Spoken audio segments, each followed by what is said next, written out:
So let's talk about LCM versus NRV.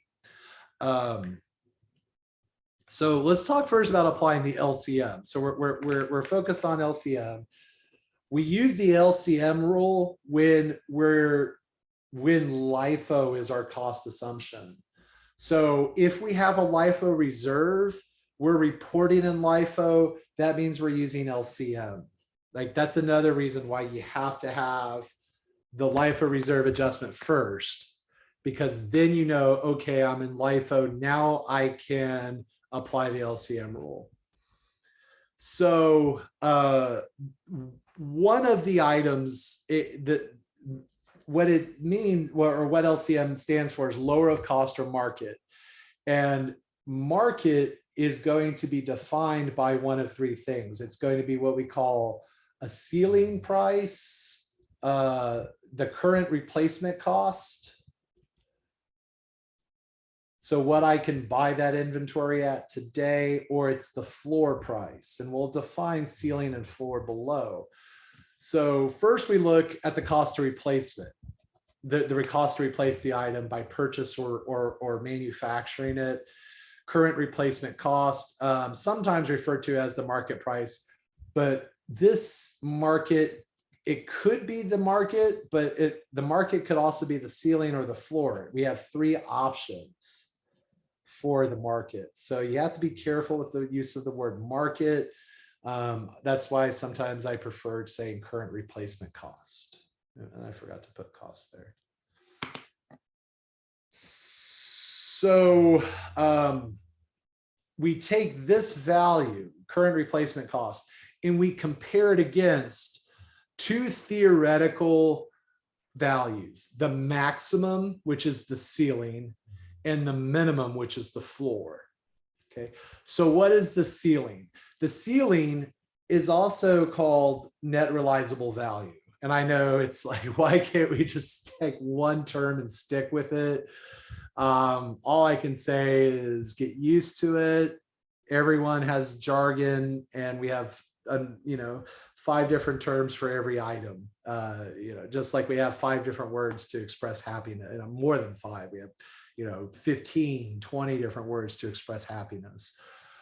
So ceiling or net realizable value, what does that equal? It's all it boils down to. And notice that these are estimates: the estimated selling price versus the price to sell or dispose of the inventory.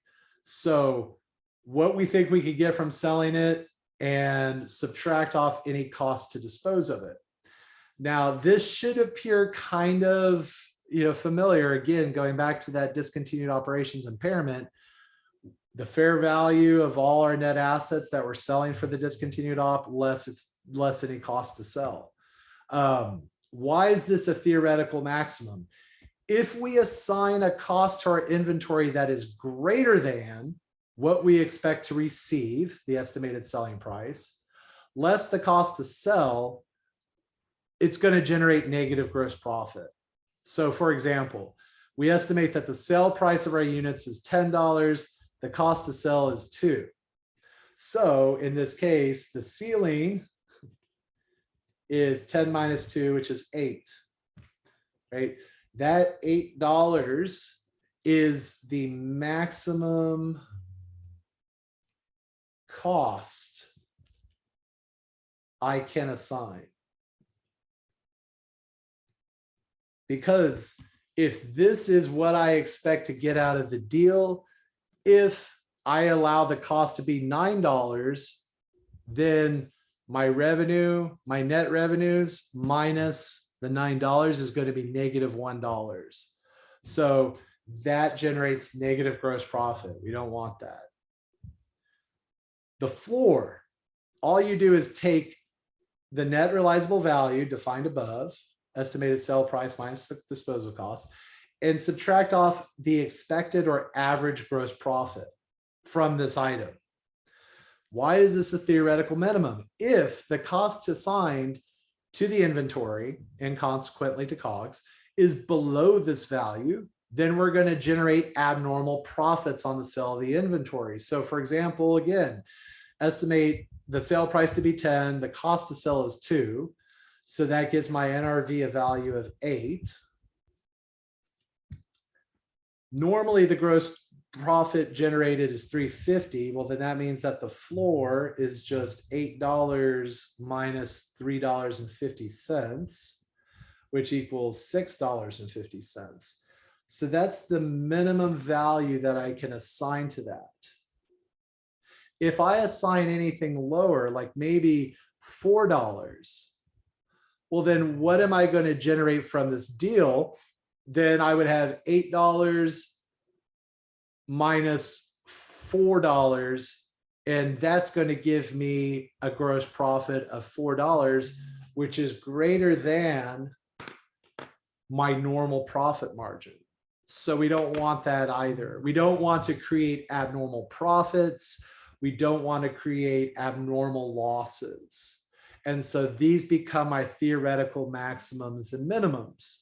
Now, you can map all these out, and then basically you'll say, well, which one should I take? You should take the current replacement cost as long as it is between the ceiling and the floor. But if the current replacement cost is greater than the ceiling, you take the ceiling. If the current replacement cost is less than the floor, you take the floor, because this is its maximum, this is its minimum. So basically we want to take the CRC, the current replacement cost, every time, as long as it's within a theoretically appropriate range. An easier way to say it, always take the median value of the 3. So if I have a ceiling CRC floor, and the CRC is 8, the ceiling is 10, and the floor is 6, boom, I take that one. Well, let's say that the CRC is actually 10, the ceiling is 8, and the floor is 6, then I take the ceiling because it's the middle value. And that makes sense with what I described above, because I would like to take the CRC, but it's exceeded the theoretical maximum. So I have to take the theoretical maximum, which is, oops, I missed a letter here, which is, and I missed it there too, which is $8. It can't be greater than $8, so I have to take $8. Now, if the CRC is $6 and the floor is 8 and the ceiling is 10, then the floor is what I take, because I would like to take the CRC, but it's below the floor, so I have to stop at that point. So let's look at, just some pretty easy examples. I won't spend a whole lot of time on these because they are, they're not too tough, because all you're doing is using the equations to figure out what is the ceiling, what is the floor, and well, then from that, do I want to reduce it or not?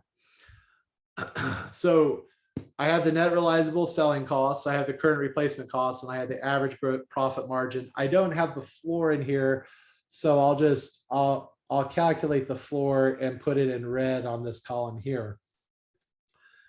So the net realizable value is 20, 115, 90, 95, right? This is my ceiling. I have my CRC here, and I'm going to calculate my floor. The floor is based on the NRV less the average gross profit margin. So 120 minus 30 is 90. That also, 115 minus 25 is also 90. That's 70, and that's also 70. So now we have our 3 prices, and we want to look at, we can really do it 2 ways, but the first time we go through this, I'm going to do it for individual goods. I look at good 1, and I have $120 here, 85 and 90. So I want to take the middle. If I take the middle, that means I'm taking the floor, And now I compare the floor against the cost. Is the market value, which happens to be the floor, greater than 100? No, it's not. It's less than. So we want to choose to lower the value, and we report a $90 value, and that would have resulted in a write down. I'll just create a new column.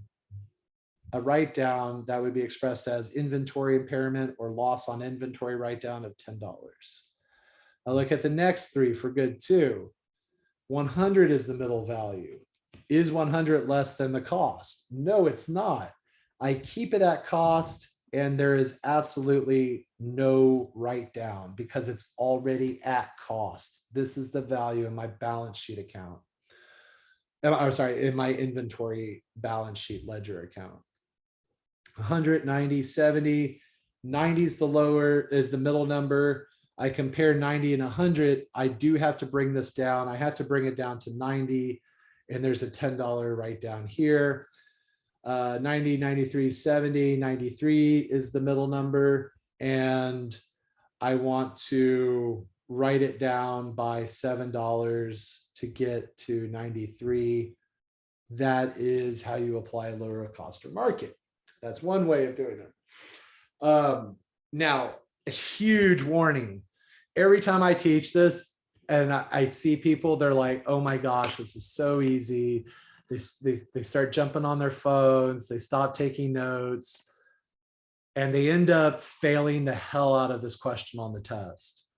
It's not as easy as it appears. You're going to screw something up. It's easy to screw something up, especially when you don't understand, for example, that the inventory balance is where I'm at now, and I only write it down if the item that I choose as my market value is less than that amount.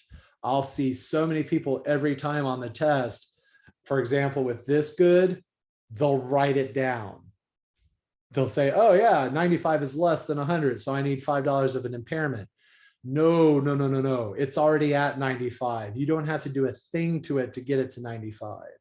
Only when you have to alter the cost is there a point to writing something down. All right.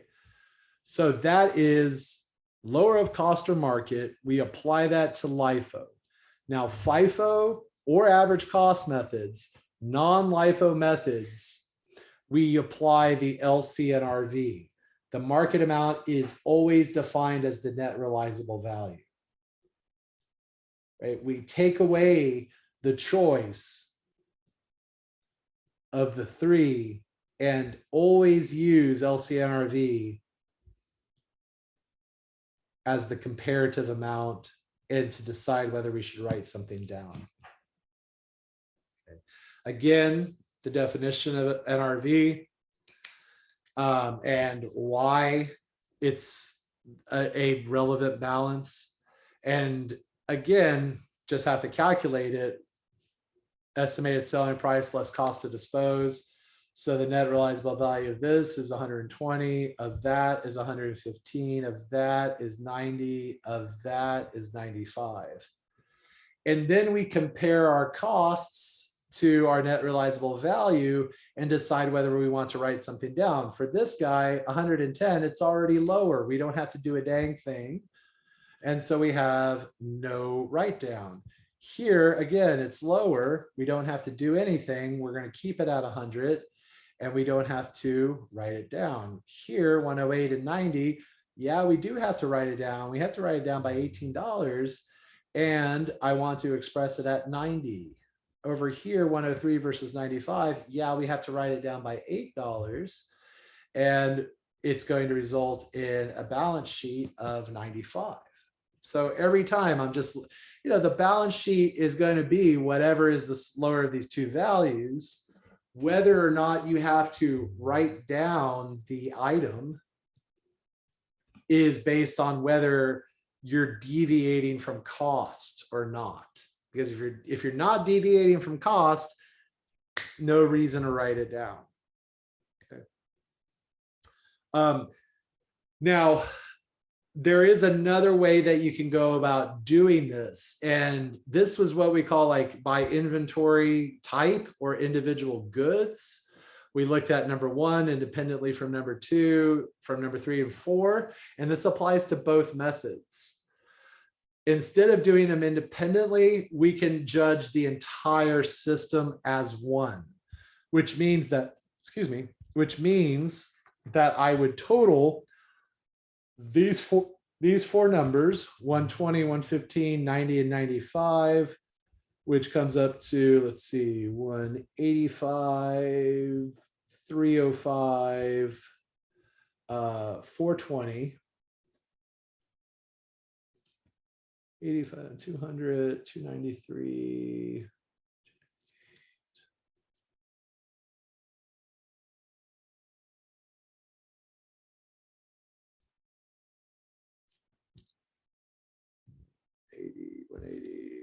let's do 20, 100, 100, 100. Oh, that's easy. 300, 395. So all I did was sum up each of these columns, the floor, the CRC, the NRV, and the cost. And then I compare the whole thing together. So I look for the middle value of those three. The middle value is the CRC. And then I look at the comparison between the 395 here and the 378 here. And I say, oh yeah, I need to make a write down here. And in this case, the write down will be, it will be the amount that I found on the individual write down, or no, it's actually different. I'm sorry, because we only have to write it down $17, and we're going to express the value as $378 on the balance sheet. Okay. Normally when, or as a rule, actually, I won't say normally because it is just a rule. When you judge the entire inventory system by summing everything up and comparing those summed values, you will write down less often. If you judge it by individual inventory items, you will write down more often. Okay. And the reason is that if you judge the entire inventory system, then increase, like when it deviates in the way that there is not a write down, when the cost is already below the designated item that you've chosen for your market value, it will pad to some degree the individual write down. So basically our profits we make on some of these items will counteract the losses that we would face if we are to sell it at market. Right? Same thing is going to be true here. Don't need to go through it again. We're kind of running on time. I want to talk about, like, again, big ideas. What the comparison between LCM and LCNRV. Like, how do these different methodologies impact the likelihood of recognizing a loss by recognizing a loss for writing down inventory? And you know, these are good questions to really get you on that path of critical thought, which every employer that we talk to says, we want the students, well, of course, they have to know what they're doing. They have to know the technical skills, but we want them to be able to think. And that's something that we, you know, will hire and reject or promote and keep or even fire over. If someone can't independently think on their own, they don't really have a long tenure at our company. And so just, you know, this is just starting to try to lead you down that path of thinking like, well, how could these be different? And so let's start thinking about how, like, what's different, what's the same, what's different. Think about what we're comparing cost against, right? We're either always choosing the NRV when it comes to the LCNRV, or we're choosing market, which could be one of three things, right? So now we're starting to identify, oh, well, NRV is one of those things, but we also have the current replacement cost. We also have the floor.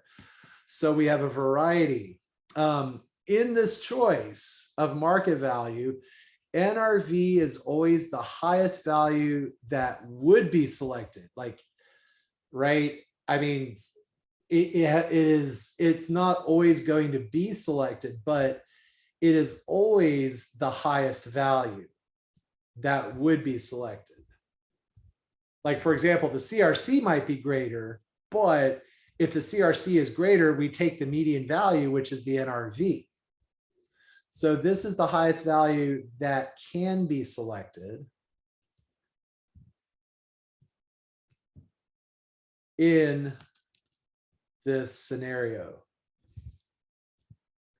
Well, if that's the highest value, then that means that we could select lower values as well when we're looking for the market.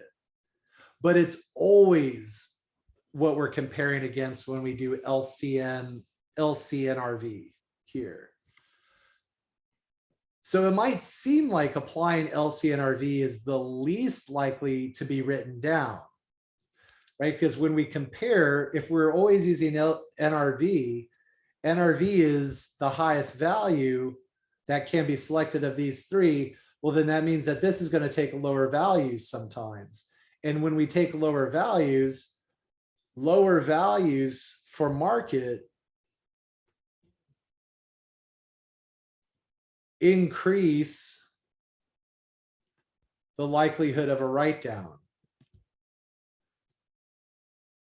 Because what's triggering the write down? Well, what triggers the write down is when cost is greater than what we're comparing it against, NRV or market, one of those three that we're choosing.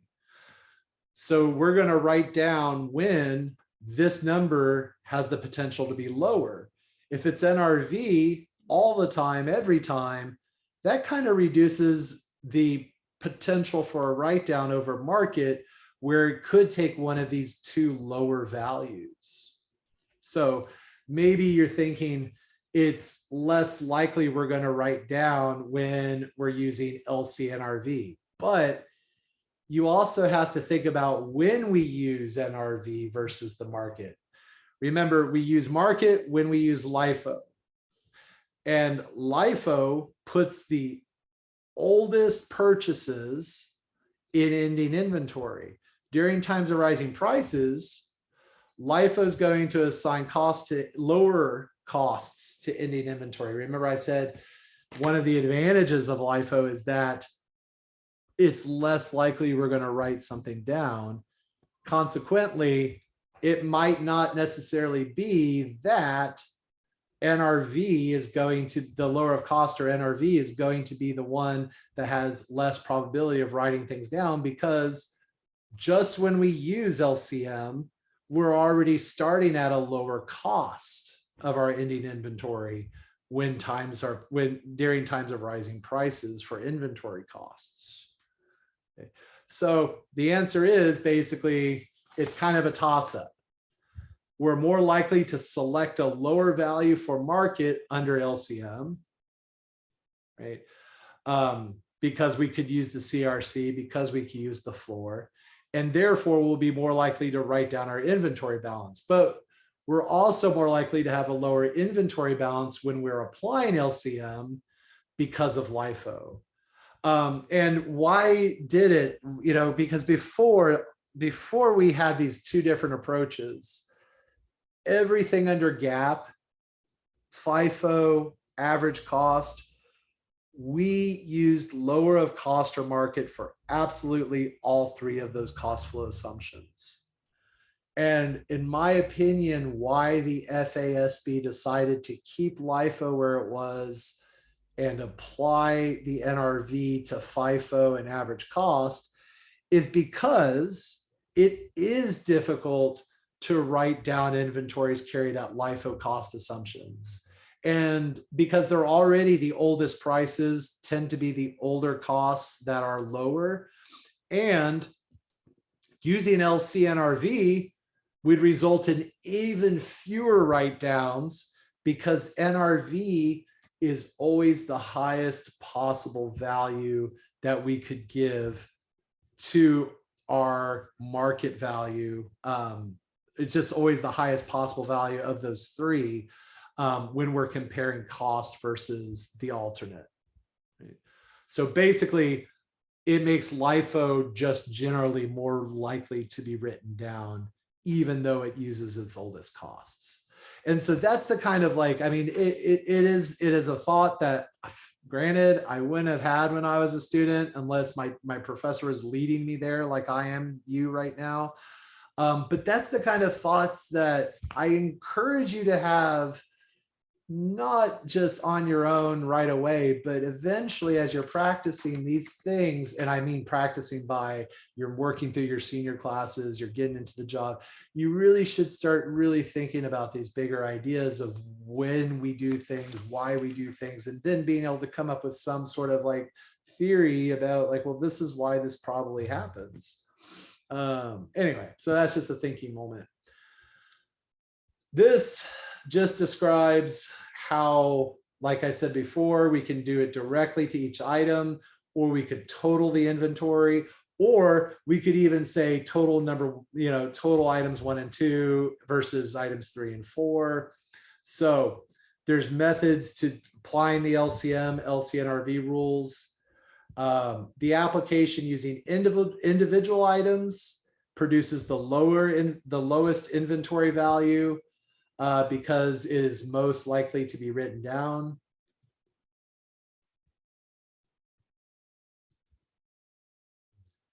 And the total inventory application is the highest because it's the least likely to write down.